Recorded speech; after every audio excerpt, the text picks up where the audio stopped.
오늘 말씀 한번 보겠습니다. 창세기 15장 1절에서 6절입니다. 봉독해 주십시오. 이후에 여호와의 말씀이 환상 중에 아브라함에게 임하여 이르시되 아브라함아 두려워하지 말라. 나는 내 방패여 너의 지극히 큰 상급이니라. 아브라함이 이르되 주 여호와여 무엇을 내게 주시려 하나이까? 나는 자식이 없사오니 나의 상속자는 이 다메섹 사람 엘리에셀이니이다. 아브라함이 또 이르되 주께서 내게 씨를 주지 아니하셨으니 내 집에서 길린 자가 내 상속자가 될 것이니이다. 여호와의 말씀이 그에게 임하여 이르시되 그 사람이 내 상속자가 아니라 네 몸에서 날짜가 네 상속자가 되리라 하시고 그를 이끌고 밖으로 나가 이르시되 하늘을 우러러 무뼈를 셀 수 있나 보라. 또 그에게 이르시되 내 자손이 이와 같으리라. 아브라함이 여호와를 믿으니 여호와께서 이를 그의 의로 여기시고. 아멘. 제가 말씀 중에 창세기 15장 1절은 계속해서 단락마다 보여줄 거니까 방송실은 잘 보여주시기 바랍니다. 제가 얘기를 안 했거든요. 여러분 휴식과 안식의 차이를 아십니까? 휴식은 그저 일에 있어서 지치고 피곤할 때 그 쉬는 시간입니다. 그러면 안식은 충전의 의미가 있어요. 그러니까 이걸 좀 비유를 든다면 이렇습니다. 휴대폰을 쓰다가 전원을 끄고 사용하지 않으면 이건 휴식이에요. 그런데 그냥 안식은 휴대폰을 충전기에 연결해 놓는 거예요. 할렐루야. 좀 다시 말씀드릴게요. 성경은 일주일에 한 번 쉬는 날을 그냥 휴일이라고 하지 않습니다. 안식이라고 합니다. 그러므로 여러분들이 육체적으로 휴식을 원한다면 주일에도 집에서 잠을 자야 하겠지만 하나님 안에서 진정한 안식을 원한다면 예배의 자리로 와야 되는 거예요. 아멘. 근데 이걸 좀 다시 말씀드릴게요. 예배의 자리는 뭐냐? 하나님 말씀에 연결되는 거예요. 아멘. 하나님의 말씀에 은혜로 흘러가야 될 줄 믿으시기 바랍니다. 아멘. 삶의 진정한 휴식은 안식은 하나님과 연결되어야 된다는 거예요. 아멘. 그래야 행복해지는 거예요. 그래야 기뻐하는 거예요. 그래야 진짜 쉬는 거예요. 아멘. 육체의 피곤함에 머물러 아무것도 안 하는 것이 아니라 나의 영이, 내 혼이, 내 몸이 하나님의 말씀 안에 흐르게 해야 하는 겁니다. 그러기 위해서는 주님을 만나야 돼요. 아멘. 주님을 만나야 돼요. 또 느껴야 돼요. 성령님께서 함께 하심을 느껴야 된다는 겁니다. 아멘. 더 집중된 이곳에 바로 이곳에서 있어야 한다는 겁니다. 그래서 깁스라는 사람은 예배를 이렇게 정의하고 있습니다. 예배는 하나님의 임재 안에서 누리는 영혼의 쉼이다. 아멘. 오늘 본문은 아브라함이 그돌라오메를 비롯한 네 왕의 연합 군대와 싸워 승리를 거두고 포로로 끌려갔던 조카 롯과 그의 가족들을 구출해온 다음에 일어난 이야기입니다. 오늘 본문의 말씀을 통해서 하나님과 저와 여러분에게 해주시는 그 말씀, 진리의 말씀을 살펴보려고 합니다. 첫 번째는 우리의 모든 것을 아시는 하나님을 믿으라는 겁니다. 두 번째는 우리의 모든 것 되시는 하나님을 뭐라고요? 믿으라는 거예요. 아멘. 또 세 번째는 우리의 모든 것 되시는 하나님을 추구하라는 겁니다. 아멘. 할렐루야. 아멘. 제가요 이거를 추앙하라라고 하고 싶었어요. 드라마에 좀 꽂힌 게 있어서 하나님을 추앙하라. 나를 추앙해줘. 이게 좀 말이 좀 이상한데 근데 어쨌든 억양이 근데 추구하라. 할렐루야. 아멘. 사랑하는 성도 여러분, 여러분의 삶에 어떤 괴로운 문제가 있어도 하나님께 여러분의 모든 것을 아신다는 것은 위로를 얻고 그 하나님을 믿고 그 하나님을 더욱더 추구할 수 있게 되기를 주님의 이름으로 축원합니다. 아멘. 이제부터 주무셔도 됩니다. 다 얘기했어요. 이제 구체적으로 말씀을 따라가 보도록 하겠습니다. 첫째는 우리의 모든 것을 아시는 하나님을 믿으라. 아멘. 할렐루야. 아멘. 자, 1절 한번 보여주세요. 자, 함께 다시 한번 읽겠습니다. 이후에 여호와의 말씀이 환상 중에 아브라함에게 임하여 이르시되 아브라함아 두려워하지 말라. 나는 내 방패요 너의 지극히 큰 상급이니라. 아멘. 여기 15장 이게 1절에 보니까 이후에라고 되어 있습니다. 이후에 이 시간의 의미예요. 그죠? 이후에 그럼 뭔가가 있었다는 거 아니에요. 그죠? 다른 게 아니에요. 창세기 14장에 보면 아브라함이 조카 롯을 구하기 위해서 그 집에서 이렇게 함께 했던 그 용병들, 사병들 318명과 함께 거느리고 가서 4개의 연합군을 물리치고 롯을 구해내오는 이야기가 나옵니다. 그러니까 이거 이후에라는 것은 결국 이 사건을 말하는 거예요. 이 사건 이후에, 그러니까 아브라함이 큰 승리를 거둔 이후라는 말입니다. 큰 승리를 거둔 이후에 하나님께서 아브라함에게 찾아오셨어요. 그러면서 뭐라고 하셨습니까? 두려워 말라. 두려워 말라. 이거 상식적으로 생각해 보십시오. 아브라함이 이겼어요. 전쟁의 영웅이에요. 그러면 하나님께서 아브라함에게 수고했다, 잘했어, 이게 아니라 두려워 말라라고 말씀하고 계십니다. 여러분, 우리가 늘 항상 보던 말씀이지만 그렇죠? 의아스럽지 않아요? 아브라함이 하나님을 믿고 318명을 이끌어 기습 공격을 해서 연합군과 전쟁에 승리하고 돌아왔을 때만 해도 자신감이 넘쳤어요. 그렇죠? 어깨 으쓱하고 어깨 뽕 들어가고 그렇겠죠. 그런데 이 시간이 점점 생각해 보니까 자신이 힘으로 감당하기 힘든 엄청난 일이었음을 알게 됩니다. 느끼는 거예요. 그러면서 이런 생각이 들었던 것 같아요. 기습 공격으로 한번 이기기는 했지만 저들이 내가 한낱 목자에 불과하고 함께 간 군사들이 318명의 사병인 것을 알고 다시 군사들을 수습해서 반격해 온다면 어떻게 하나? 이 걱정한 거예요. 두려움이 생긴 거죠. 그런 아브라함의 마음을 하나님께서 아시고 찾아오셔서 뭐라고 하셨습니까? 두려워 말라, 두려워 말라 말씀하신 것입니다. 하나님은 동방 4개국의 공격을 막아줄 뭐라고 하셨냐면 방패라고 말씀하시고, 또한 소돔 왕의 재물을 거절한 아브라함에게 자신이 아브라함의 상급이 되어 주신다고 말씀하고 계십니다. 아브라함은 아무에게도 자신의 두려운 마음을 말할 수가 없었어요. 왜요? 그는 영웅이니까. 사람들이 아브라함 했을 거 아니에요. 아브라함을 의지했을 거 아니에요. 그런데 그 아브라함 마음에 그 두려운 마음을 그 누구에게 말할 수 있겠습니까? 그럴 처지가 못 되는 거예요. 그런데 하나님께서는 아브라함이 어떤 형편 가운데 있고 어떤 문제가 있고 어떻게 그 생각을 알고 있는지 정확하게 찝어내신 거예요. 그리고 가장 필요한 말을 하신 거예요. 그러면서 그분이 직접 아브라함에게 찾아오셔서 두려워 말라. 때론 우리가 이 땅을 살아가다 보면 남들에게 차마 말 못할 일들 있어요.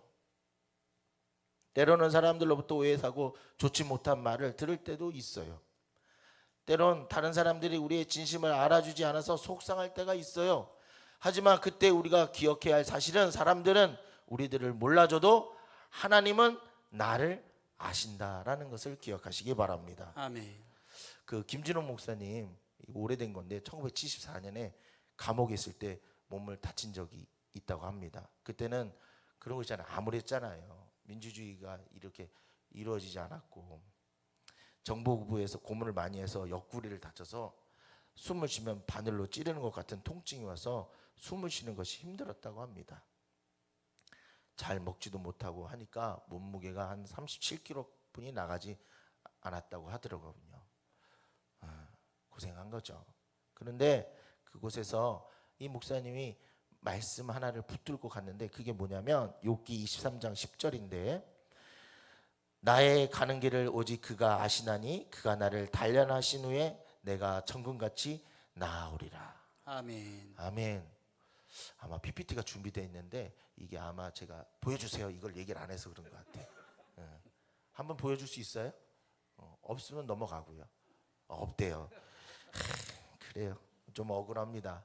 어쨌든 이 억울한 심정이 이 감옥에 있어서 정치범 감옥에 들어와서 죽어가는 것을 아무도 모르지만 오직 하나님께서 나를 아신다는 말씀을 읽으니 힘이 생기더라 합니다. 아멘. 그래요. 저는 그냥 이렇게 이야기했지만 그래요. 기도하면서 이 말씀 붙들고 나아가면서 그래서 감옥에서 있으면서 하루 30분씩 운동하는 시간이 있는데 전 잘 모르겠어요. 감옥을 안 가봐서. 근데 이런 시간이 있었나 봐요.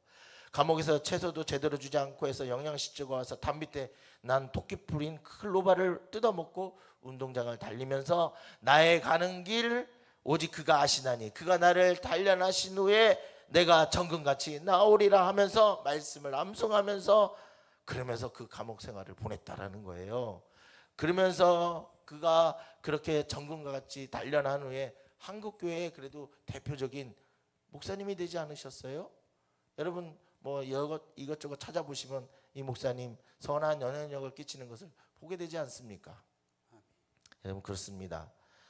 요한계시록에 보면요, 예수님께서 7교회를 향해서 주시는 말씀이 나오는데 그 말씀을 보면 반복적으로 말씀하시는 게 있어요. 뭐냐면 내가 아노니, 내가 아노니, 내가 그 처지를 아노니, 내가 그 형편을 아노니, 이거예요. 자, 에베소 교회를 향해서는 내가 내 행위와 수고와 내 인내를 알고, 서머나 교회를 향해서는 내가 내 환난과 궁핍을 알거니 실상은 내가 부유할지 아니라 자칭 유대인이라 하는 자들의 비방도 알거니와 실상은 유대인이 아니요 사탄의 회당이라. 또 버가모 교회를 향해서는 내가 어디에 사는지를 내가 아노니 거기서는 사탄의 권자가 있는 데라. 내가 내 이름을 굳게 잡아서 내 충성된 증인 안디바가 너희 가운데 곧 사탄이 사는 곳에서 죽음을 당할 때도 나를 믿는 믿음을 저버리지 아니하였도다. 두아디아라 교회를 향해서도 내가 내 사업과 사랑과 믿음과 섬김과 인내를 아노니 내 나중 행위가 처음 것보다 많도다. 빌라델비아 교회를 향해서는 이렇습니다. 내가 내 행위를 아노니 내가 작은 능력을 가지고서는 내 말을 지키면 내 이름을 배반하지 아니하였도다. 공통된 게 그거야. 내가 하나님이 여러분의 상황과 여러분의 생각과 여러분의 마음과 여러분의 어려움을 내가 아노니 하나님이 아시노니. 할렐루야. 아멘. 사랑하는 성도 여러분, 하나님을 모를 줄 아셨습니까? 아니죠. 여러분 다 아멘으로 하셨잖아요. 다 아십니다. 그래요. 사람들은 우리 형편에 대해 모를 수 있습니다. 그 사람 여기 앞에 있는 목사도 모를 수 있습니다. 여러분 섭섭해하지 마세요. 여러분이 기도해 주시고 여러분이 말씀해 주셔야 돼요. 때로는 그런 게 오해가 있어서 그래서 여러분이 낙심할 때가 있는 걸 보게 됩니다. 얼마나 걱정스러운지 몰라요. 안타까운지 몰라요. 여러분 그런 오해하지 마시기 바랍니다. 아멘. 사람은 뭐예요? 모를 수 있어요. 그런데 하나님은 우리를 잘 아십니다. 아멘. 이해하십니다. 아멘. 하나님께서 우리 모든 것을 다 아십니다. 그 하나님을 바라보고 의지하며 살아갈 수 있기를 주님의 이름으로 축원합니다. 아멘. 둘째로 우리 모든 것 되시는 하나님을 믿으라. 아멘. 하나님을 믿으라. 1절 다시 한번 보겠습니다. 오늘 좀 반복할게요. 이후에 여호와의 말씀이 환상 중에 아브라함에게 이르시되 아브라함아 두려워하지 말라. 나는 내 방패여 너의 지극히 큰 상급이니라. 아멘. 아브라함을 찾아오신 하나님께서 두려워하지 말라는 말씀과 함께 또 두 가지 위로의 말씀을 해주십니다. 뭐예요? 나는 너의 방패가 된다는 거예요. 나는 너의 방패가 된다. 이전에 아브라함이 연합군을 쳐서 이길 때도 하나님께서 자신의 방패가 되어 주셨기 때문에 이길 수 있었습니다. 그런데 아브라함은 시간이 지나면서 그 사실을 잃어버리게 된 거예요. 자, 그래서 이제 적들이 다시 공격해 오면 자기 힘으로 막아야 된다고 생각하니까 두려운 거예요. 공포스러운 거예요. 걱정이에요. 그런 아브라함에게 하나님은 나는 과거에도 너의 방패였고 지금도 너의 방패이고 앞으로도 그러할 것이다 라고 말씀하고 있는 것입니다. 방패의 역할은 무엇입니까? 적들의 그 날아오는 화살과 공격에 의해서 막아주는 보호막이에요. 우리의 삶은 태어나는 그 순간 죽는 날까지 전쟁의 연속입니다. 저는 이런 말이 좀 정말 싫어요. 영적 전쟁. 그런데 현실이 그래요. 그런 전쟁과 같은 삶이 우리에게 벌어지는 거예요. 그래서 어떤 때는 환경이 나를 공격하기도 하고 건강이 나를 공격하기도 하고 어떤 때는 사람들이 나를 향해 공격하기도 합니다. 그래서 사람들은 그런 공격으로부터 자신을 지킬 수 있는 방패를 준비합니다. 어떤 사람은 돈으로 자기를 지키려 하고, 어떤 사람은 권력을, 그리고 자신을 지키려 하는데, 또 다른 사람들은 주변의 사람들이 인맥을 통해서 지키려고 하는 것 같아요. 저는 이렇게 가만히 보니까 돈도 없고 또 권력도 없지만, 제가 이렇게 현실적으로 볼 때는 인맥은 되는 것 같아요. 최소한 우리 하늘빛 교회 성도들 그 인맥 통해서 나를 지키려고 하는 본성이 있는 것 같아요. 근데 이용하지 않을게요. 그렇습니다. 하지만 이 세상에 그 어떤 것도 우리를 안전하게 지킬 수 있는 방패는 없습니다. 없어요. 여러분 잘 아시잖아요. 자, 시편 27편 10절을 한번 보겠습니다. 내 부모는 나를 버렸으나 여호와는 나를 영접하시리이다. 아멘. 이 세상은 부모라도 자식을 버릴 수 있는 세상입니다. 하지만 우리가 믿는 하나님은 결코 우리를 버리지 않습니다. 아멘. 저는 담임 목사님 길가에 버렸습니다. 자세한 것은 여러분 나중에 물어보시고요. 그래요. 그러나 하나님은 버리지 않으십니다. 이사야 40장 10절에 하나님께서 말씀하십니다. 두려워 말라. 내가 너와 함께함이라. 놀라지 마라. 나는 내 하나님이 됨이라. 내가 너를 굳세게 하리라. 아멘. 아멘. 참으로 너를 도와주리라. 참으로 나의 의로운 오른손으로 너를 붙들리라. 아멘. 저는 여러분들이 언제나 변함없이 우리를 사랑하시고 우리의 도움 되시고 의지가 되시는 하나님의 한 분을 나의 방패 삼고 살아갈 수 있기를 축원합니다. 아멘. 두 번째, 하나님께서 아브라함에게 하신 말씀은 내가 너의 지극히 큰 상급이라고 하셨습니다. 왜 상급이라고 말씀하셨습니까? 아브라함이 이전에 연합군과 전쟁에서 승리하고 돌아왔을 때 소돔 왕이 롯에게 사람만 우리에게 넘기고 모든 재물을 다 내가 다 가져라 라고 말씀했습니다. 하지만 아브라함은 소돔 왕 때문에 부자가 되었다는 말을 듣기 싫어서 전리품 가운데 하나도 손을 대지 않았습니다. 그런데 시간이 지나고 생각해 보니까 내가 자신의 결정이 정말로 잘한 결정인지 불안한 마음이 드는 것입니다. 내가 하나님만 믿고 이렇게 고지식하게 내 몫을 하나도 챙겨놓지 않는 것이 잘한 건가? 딸린 식구들도 많은데 지금도 가서 절반이라도 달라고 할까? 그런 불안한 마음이 있었던 겁니다. 그래서 그런 아브라함에게 하나님이 찾아오셔서 아브라함아 걱정하지 마. 걱정하지 마. 내가 너의 큰 상급이 되리라. 아멘. 너에게 약속한 대로 반드시 너를 축복하여서 내가 나를 믿고 포기한 모든 것을 몇 배로 갚아줄 것이다. 이렇게 말씀하고 있는 것입니다. 아멘. 때론 우리가 신앙생활을 하다 보면 믿음 때문에 포기하고 손해볼 일이 많이 있어요.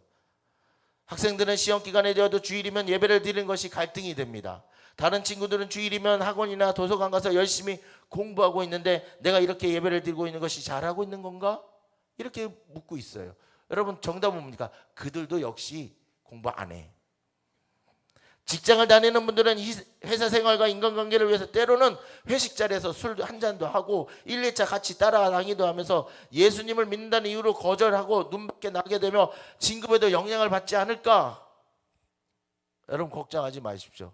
여러분 모습 속에서 예수님의 향기가 날리면 승리하는 줄 믿으시기 바랍니다. 아멘. 사업하는 분들, 세상 사람들은 자신의 이익을 위해서 조금도 과대 포장하고 거짓말도 하고 또 뇌물도 쓰기도 하고 하나님 말씀대로 정직하려고 하다 보니까 손해를 보고 불이익 당하는 것이 눈앞에 보이는데 여러분 걱정하지 마십시오. 하나님이 그 손해 보는 거 다 채워준 줄 믿으시기 바랍니다. 아멘. 여러분 이 간증에 대한 이야기는 생략할게요. 너무 많아요. 믿음의 사업 하시는 분들이 하나님의 말씀에 따라 순종했더니 11조를 드리고 감사함금을 드리고 하나님의 주일 성소를 올바로 했더니 그가 그 사업이 일으켜지고 더 잘 됐다라는 것을 고백하는 것을 심심치 않게 그 간증의 소리를 듣게 됩니다. 우리 주변에도 있어요. 여러분 그렇습니다. 자, 우리 세 번째로 우리 모든 것 대신 하나님을 추구하라. 아멘. 추앙하라. 아멘. 할렐루야. 아멘. 1절 말씀 다시 한번 보겠습니다. 이후에 여호와의 말씀이 환상 중에 아브라함에게 임하여 이르시되 아브라함아 두려워하지 말라 나는 내 방패요 너의 지극히 큰 상급이니라. 아멘. 하나님께서 아브라함에게 나는 너의 방패요 지극히 큰 상급이라 라고 말씀하고 있는 점, 다르게 말하면 하나님께서 아브라함에게 내가 너에게 방패가 되어주고 상급을 주겠고 말씀한 것이 분명 맞지만 더 핵심적인 것은 하나님께서 친히 하나님 스스로가 내가 너의 방패고 상급이니라 이렇게 말씀하고 계시는 거예요. 아멘. 오늘날 많은 성도들이 하나님께 우리에게 무엇을 주시는 분으로 생각합니다. 네, 그건 틀린 말은 아니에요. 하나님께서 우리에게 복을 주시고 하나님께서 우리에게 도움을 주시고 하나님께서 우리에게 평안을 주시고 소망을 주시고 구원을 주시고 천국을 주시는 분으로 생각합니다. 맞아요. 그런데요, 더 우리가 따져 들어가야 될 게 있어요. 뭐냐? 왜 우리는 예수님을 믿습니까? 그러면 사람들이에요. 복 받기 위해서. 그래요, 맞아요. 구원받기 위해서. 맞아요. 천국 가기 위해서. 맞아요. 틀린 말이 아니에요. 그런데요, 여기서 잊지 말아야 될 중심적인 게 있어요. 하나님께서 우리에게 복 주실 뿐만 아니라 복이 되어 주시고 구원을 주시는 뿐만 아니라 그분이 자체가 구원이시고 아멘. 하나님께서 우리에게 천국을 주실 뿐만 아니라 그분 자체가 천국인 것입니다. 아멘. 그래서 우리는 하나님을 구하는 거예요. 아멘. 하나님이 이래서 구해 주심 뭘 향해서 구하는 것이 아니라 그분 자체가 축복이고 그분 자체가 방패고 그분 자체가 은혜고 그분 자체가 말씀이고 그분 자체가 아멘. 여러분의 경제권을 흔들어 주시고 채워 주시고 아멘. 부자 되게 하시고 아멘. 부자 되게 한다니까는 아멘은 크게 하시네. 저 끝까지 해보자는 건가? 그래요. 하나님 자체가 성공입니다. 그게 축복이에요. 아멘. 예, 우리 제가 한때 교수님이었고 그랬던 김영복 목사님 좀 소개를 하려고 합니다. 교수님이셨고 또 우리 담임 목사님께서 주로 예화를 좀 많이 들어주신 분인데 사귐의 기도에 대해서 책을 내셨는데 거기에 보니까 한 번에는 외국에 출장을 갔다고 귀국하는 길에 가족을 위해서 선물을 사기 위해서 가게에 갔는데 아이들 위해서 쉽게 선물을 고를 수 있었는데 사모님에게 줄 선물은 쉽게 고르지 못했다고 합니다. 그래서 고민하다 결국 나는 공항에 도착할 때까지 마땅한 선물을 찾지 못하고 미안한 마음으로 돌아왔다고 합니다. 근데 집에서 도착해서 사모님에게 선물을 준비하지 못했다고 미안하다고 하니까 사모님이 이렇게 말했다고 합니다. 안전하게 돌아온 당신이 선물이지 다른 선물이 뭐 필요하겠어요? 예, 우리 지금 자매분들은 지금 공감하지 않는데 그래요. 그 말을 듣고 감동했다는 것입니다. 그렇습니다. 아직 철이 없는 아이들은 아빠보다 선물을 더 좋아하지만 성숙한 아내에게는 남편이 건강하게 돌아온 것으로 충분한 감사함으로 그게 선물로 여겨지는 것입니다. 마찬가지예요. 우리들도요. 미숙한 성도는 하나님의 손에 달려진 그 복의 그 선물에 여러분 초점이 있지만 성숙한 성도들은 하나님만을 더 추구하고 사랑하는 것입니다. 아멘. 마태복음 13장 이렇게 보면 예수님께서 말씀하신 비유 가운데 밭에 감추어진 보화의 그 비유가 있습니다. 거기 어떻습니까? 우리 어느 마을의 한 농부가 남의 밭에 가서 일을 하게 됐는데 땀을 뻘뻘 흘리며 밭을 일구었는데 갑자기 괭이 끝에서 이상한 소리가 났어요. 쿵 하는 소리. 그죠? 뭔가 물건에 닿는 소리가 들렸단 말이에요. 그 고대에는 은행이 없었단 말이에요. 그래서 그 은행이 없었기 때문에 자기 밭에다가 어떻게 해요? 이렇게 묻었단 말이에요. 전쟁이 나거나 뭔가 이게 하면은 피난 나가야 되는데 급하니까 그 밭에다가 어느 한 곳에다 이게 숨겼던 거죠. 근데 그게 이제 이 보물 감춰진 것을 전주인은 몰랐던 거죠. 뭔가 이제 이전되고 뭐 했는 상황에서 그 보물을 발견한 거예요. 그래서 어떻습니까? 그 일구었던 그 농부가 자기 전 재산을 팔아서 어떻게 했어요? 그 밭을 사는 거예요. 그 밭의 가치가 있어서 그렇습니까? 아니에요. 그 안에 들어있는 그 보물을 발견했기 때문에. 파는 사람의 입장에서 보면 밭만 보기 때문에 그렇게 크게 가치를 못 느끼는 거예요. 그래서 그 농부는 밭에 감추인 보화를 보았기 때문에 자신의 전 재산과 바꾼 겁니다. 이 비유에서 보면 보화는 무엇을 상징하는 겁니까? 결국 예수님이에요. 신앙의 생활의 핵심을 보면 그 보화는 예수님인 거예요. 예수님을 발견하고 그 예수님을 만나고 소유하는 거예요. 그 외에 예수님을 믿고 받는 복은, 은혜는 그냥 거저예요. 그냥 능력이에요. 그냥 부수적인 거예요. 그 평안함과 그 모든 것은 다 부수적인 거예요. 그런데 오늘날 많은 성도들이 교회를 오지만 밭에 감추인 보화와 같은 예수님께 관심 없고 여전히 세상 것에만 관심을 둡니다. 욕심을 냅니다. 진짜 복을 누리는 것에 관심이 없는 거예요. 그러나 여러분, 우리의 신앙의 눈을 다시 회복하셔서 하나님이 진짜 주시는 그 복을 누리시는 저와 여러분이 되기를 바랍니다. 아멘. 여러분을 향해서 묻는 건 아니지만 한번 물어보겠습니다. 왜 성도들이 교회를 오래 다니지만 변화가 없습니까? 그 이유는 간단합니다. 예수님께 관심이 없고 다른 것에 관심을 두고 신앙생활을 했기 때문에 그렇습니다. 왜 성도들이 교회를 다니지만 참된 만족이 없습니까? 예수님을 추구하지 않고 여전히 이 세상과 세상의 것을 추구하기 때문에 그렇습니다. 왜 성도들이 교회를 다니지만 온전히 헌신된 삶을 살지 못합니까? 예수님을 만나지 못하고 종교생활을 하고 있기 때문에 그렇습니다. 사랑하는 성도 여러분, 우리가 주님을 믿는다는 것은 단순히 입으로 예수님이 나의 주님이십니다 라고 말하는 것이 아니라, 아니요, 그것도 중요하죠. 지금으로 보면 중요해요. 입술을 통해서 나가는 건 중요합니다. 그런데 더 중요하고 더 집중되어질 것은 예수님의 말씀에 사로잡혀 있어야 된다는 겁니다. 아멘. 그 말씀에 순종해야 한다는 겁니다. 아멘. 우리가 예수님을 믿는다는 것은 예수님을 사랑하고 그 예수님과 함께하는 삶을 살아가는 것인데, 예수님과 함께하는 삶, 그건 우리 힘으로 될 수 없어요. 엄밀히 말해서 내가 할 수 있는 건 그저 따라가는 거예요. 그냥 시작하는 거예요. 뒤돌아보면은 그래요. 그 자세히 보면 그래요. 그 힘과 능력, 그 시작되는 그 시작의 힘, 이거 다 하나님의 은혜인 줄 믿으시기 바랍니다. 아멘. 돌아보니 하나님의 은혜요, 약속의 말씀, 아브라함에게 주셨던 그 말씀이 예수님을 통해서 그것을 이루어지게 하셨어요. 그게 뭐예요? 하나님 말씀이 이루게 하신 거예요. 예수님을 통해서요. 그를 믿고 따라가는 것, 그 말씀으로 살아갈 수 있는 능력과 힘을 주시는 분이 바로 성령님이십니다. 이 땅 가운데 우리가 그렇게 말씀으로 이뤄나갈 수 있는 그 힘을 주시는 분, 바로 성령님이 우리와 함께 하심으로, 그래서 내주하셔서 우리가 순종할 수 있게, 갈등하지 않게, 그래서 내가 기쁜 마음으로 오늘도 그 헌금을 드리는 거고요, 오늘도 예배를 드리는 거고요. 할렐루야. 아멘.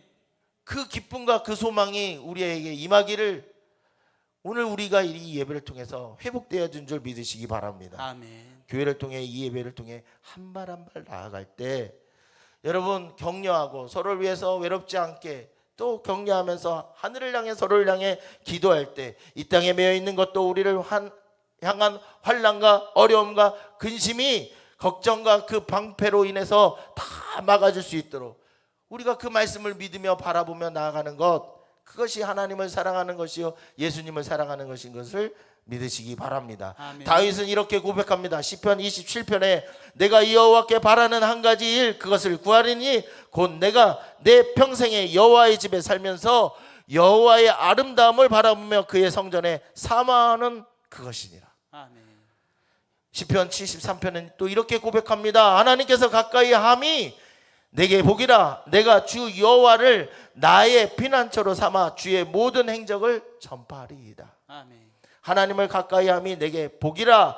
이 고백이 저와 여러분의 고백이 되기를 축원합니다. 아멘. 그래서 이 세상보다 그 무엇보다 하나님을 더 사랑하고 하나님을 더 추구하고 하나님을 더 가까이 함으로 하나님 안에 숨겨져 있는 풍성한 은혜를 받아 누릴 수 있는 저와 여러분이 될 수 있기를 다시 한번 주님의 이름으로 축원합니다. 아멘. 기도하시겠습니다. 우리 함께 기도하면서 나아가도록 하겠습니다. 우리 말씀을 생각하면서 우리의 두려움과 어려움, 걱정, 주님 우리를 향해 위로하여 주시옵소서. 걱정보다 앞서지 않는 믿음 주시옵시고 우리를 지켜주시는 방패가 되어주시는 그 은혜, 그리고 주님을 의지하며 살 수 있도록 주여 우리에게 임하여 주시옵소서. 우리 주여 한번 해주시고 기도하며 나아가도록 하겠습니다. 주여 하나님